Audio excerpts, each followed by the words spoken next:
What's going on, guys? It's Cimo. Now, today I wanted to do a video discussing what, in my opinion, are going to be the best rogue options moving forward into the June 12th, 2017 format. Now, I know this format is a little bit short, and reading the comments from the last video when I was doing my meta-analysis for the format, a lot of people were saying like, oh, Cimo, what about pendulums? Or what about this deck? Or what about this deck? Well, just because a deck might be played doesn't necessarily mean it's going to be considered meta, because for a deck to be considered meta, it needs to be actually having a very high representation in terms of its competitive relevance. So there are a ton of decks that still do have competitive viability, but might not be considered meta, and this is where rogue decks essentially come in. Now, this video might be a little bit counterintuitive because one of the best elements of a rogue deck is that there is an element of surprise and stealth to it, meaning that a lot of people aren't going to expect other players to be playing these decks, so I might be ruining it for some people who plan on playing these decks that I'm going to be talking about, maybe at the North American WCQ or the European WCQ or any other large event that's still to come in this format. But I feel it's important to kind of analyze these specific decks and the fact that while they may not be meta decks, they still do have competitive viability and a chance to do well in this format. So the first deck I want to talk about is, of course, Pendulums, because with this new ban list, we had Joker come to 3, we have Pendulum call to 3, and we have Wisdom Eye Magician to 3, so a lot of people are clamoring over Pendulums and the effect and the viability that they might have on this upcoming competitive format. Now, a lot of people were giving me some hate because I didn't include them in the meta-analysis, and I personally do not feel that the Pendulum deck is going to have a high enough representation that it's going to, have a significant impact on the meta, at least, for the beginning. But this format's so short, I really don't think it's going to have big of an impact at all, because once Link format comes, then we have the rule changes, and that kind of just really hurts Pendulum decks as a whole. But the reason for this is, now, don't get me wrong, the Pendulum deck, especially the Pendulum Zodiac deck that's been going around, is extremely powerful and potent in the types of plays that it's capable of producing. When you have your traditional Zodiac combo plays, but also backed by the fact that you can do something like a Pendulum summon in addition to that, and the fact that some 2-card combos will essentially net you like a +6 or a +7 in terms of card advantage, and still leave you with like a Daigusto Emerald and a Trident and all these other really powerful cards that the deck is capable of producing. The biggest fault I have with the Pendulum deck is that I feel like it's very much like a glass cannon. First off, the fact it can produce that turn 1 board is amazing, but recovery decks for Pendulum decks, just in general, but especially for like a deck like Performapals, since Monkey Board has been hit and banned for, God knows how long now, Pendulum decks recovery is very, very, low, because if the Pendulum scales get wrecked, it really hurts their ability to come back and utilize the extra deck as a resource in order to continue grinding out. Now, if the Pendulum scales stay, you do have some longevity with the deck, but the thing is, there is so much hate with the Pendulum decks. You've got Unending Nightmare, you've got Anti-Spell Fragrance, you've got Imperial Order,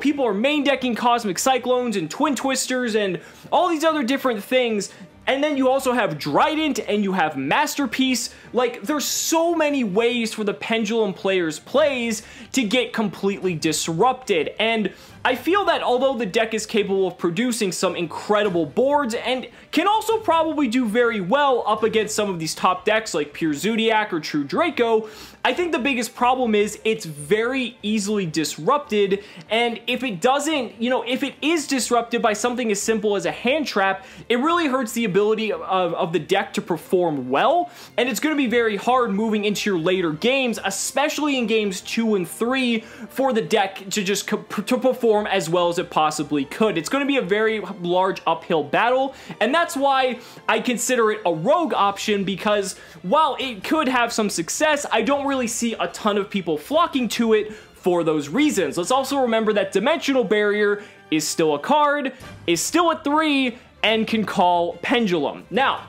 Moving on to the next deck. The next deck I wanted to discuss is Invoked Windwitch, or also Invoked Windwitch Artifact, depending on the variant you want to play. This is a deck that we've already seen success in the German National Championship, as the deck did take first place in a meta just completely comprised of Zodiac, you know, pure True Draco Zodiac, with the Fusion Substitute combo still completely active. So this deck is very interesting for a couple reasons. I've pretty much delved into why I feel this deck is very strong moving forward in a separate video. So if you want to check out the more intricate details of the deck, as well as like a template deck list, you guys can go ahead and check out that video. But in short, the thing about this deck is, you know, especially if you're playing the artifacts, which the player in Germany was not, the artifacts almost give you a 4th, 5th, and 6th copy of Artifact Scythe, in theory, because or of Dimensional Barrier via Artifact Scythe is what I meant to say. And that's really good because, you know, with the meta being so dependent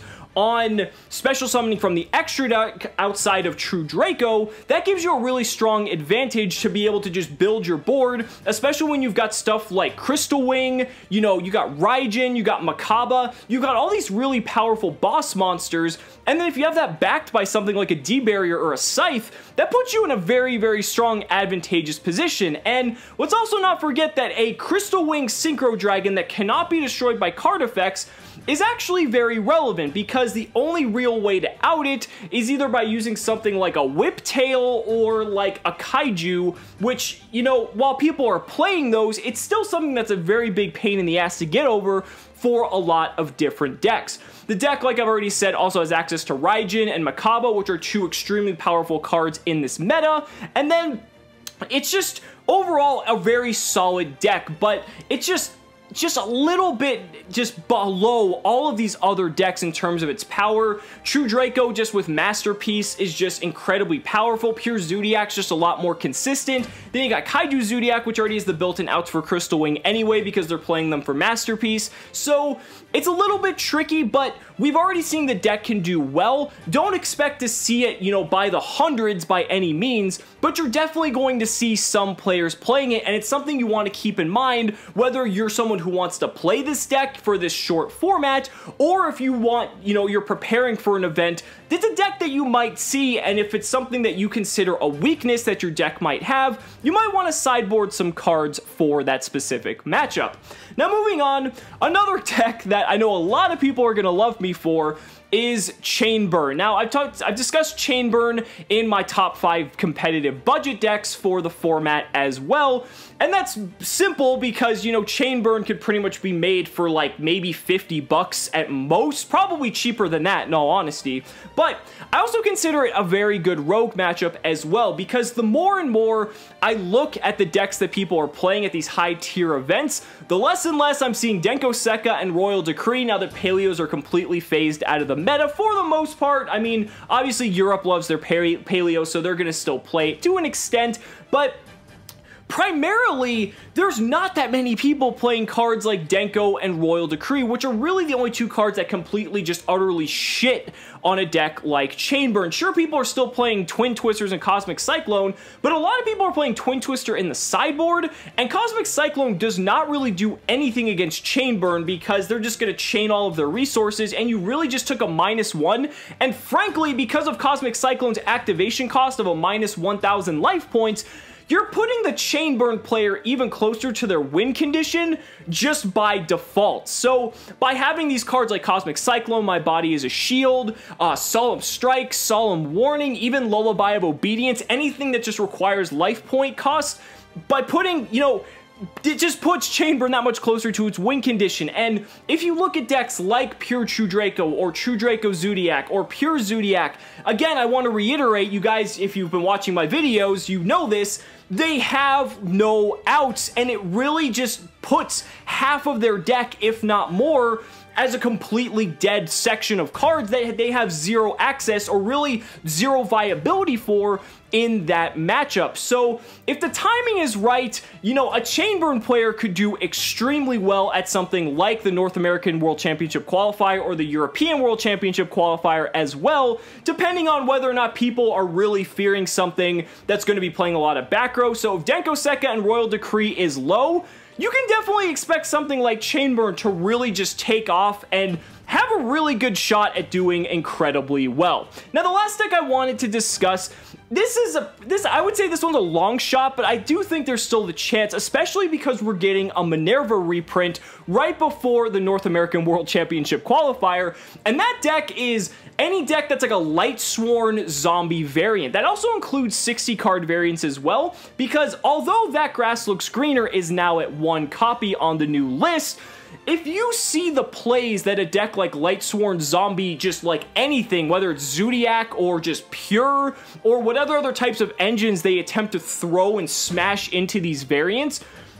the sustainability and the recursion that these graveyard-based decks have is absolutely insane. Being able to abuse cards like Mizuki and Psyframe Lord Omega to their fullest extent is absolutely mad. And then also, in addition to that, you still have a card like Fairy Tale Snow, which did lose a lot of viability because of the fact that, you know, 60 card decks are gonna be definitely taking a back seat now that grass is at 1, but that doesn't mean Fairy Tale Snow is a bad card. Fairy Tale Snow is still exceptionally good, and if someone can make the 60 card list that's still gonna do incredibly well, sure, Ash Blossom's at 3 and, you know, grass is at 1, so the chance of your grass getting ashed is very high, but that doesn't mean 60 card decks are bad. If you do a lot of the math behind them, you actually find out that if you play enough copies of a certain card, you actually have a higher probability of seeing them in a 60 card deck than you would in a 40 card deck, which is kind of neat, and being able to abuse the graveyard in this way, and